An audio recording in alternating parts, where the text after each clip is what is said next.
ಮಹಾರಾಜಾದಾಗ ಮಾನ್ಯ ಅಧ್ಯಕ್ಷ ಕಾಪಾಡೋದೇನು ಈಗ ನಾನು ಈಲ್ಡಾಗಿಲ್ಲ ಅಧ್ಯಕ್ಷ, ದಯಮಾಡಿ ನನಗೆ ಅವಕಾಶ ಕೊಡಬೇಕು. ನನ್ನ ಹೆಸರು ಹೇಳಿದ ಮೇಲೆ ನಾನು ಮಾತಾಡಕ್ಕೆ ನನಗೆ ನನಗೆ ಮಾತಾಡಪ್ಪ ನೀನು. ಮಾನ್ಯ ಅಧ್ಯಕ್ಷ, ನೀವು ಕುತ್ಕೊಳ್ರಿ 2 ನಿಮಿಷ ಅವ್ರು ಮಾತಾಡಿ ಹೇಳಿ. ಮಾನ್ಯ ಅಧ್ಯಕ್ಷೆ, ನನ್ನ ಹೆಸರನ್ನು ಹೇಳಿದ್ದಾರೆ.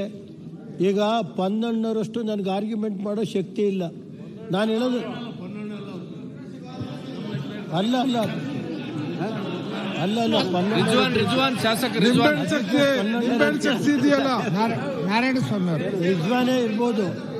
ಈಗ ನನಗೆ ಗೊತ್ತಿಲ್ಲ ಅಷ್ಟೊಂದು. ಪಾಪ ಮಾನ್ಯ ಸಭಾಧ್ಯಕ್ಷೆ, ನಾನು ಹೇಳೋದು ನನ್ನ ಮಗ ತಪ್ಪು ಮಾಡಿದರೆ ಗಲ್ಲಿಗೆ ಹಾಕಿ ನಾನು ಬೇಡ ಅಂತ ಅನ್ನಲ್ಲ.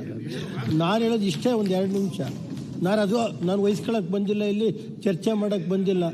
ನನ್ನ ಮೇಲೆ ಕಳೆದ 25 ವರ್ಷ ನಾನು ರಾಜಕೀಯ ಶಾಸಕನಾಗಿ ಕೆಲಸ ಮಾಡಿದ್ದೀನಿ. 40 ವರ್ಷ ರಾಜಕೀಯ ಜೀವನದಲ್ಲಿದ್ದೀನಿ. ಮಾನ್ಯ ಸಭಾಧ್ಯಕ್ಷೆ, ನನ್ನ ಮೇಲೆ ಯಾರೋ ಹೆಣ್ಮಗುರು ಕರ್ಕೊಂಬಂದು DG ಆಫೀಸ್ನಲ್ಲಿ DG ಬರೆಸ್ಕೊತಾನೆ ಕಂಪ್ಲೇಂಟ್ ಅಂದರೆ ಅವ್ನು DG ಆಗಕ್ಕೆ ನಾಲಾಯಕೇನ್ರಿ? Unfit DG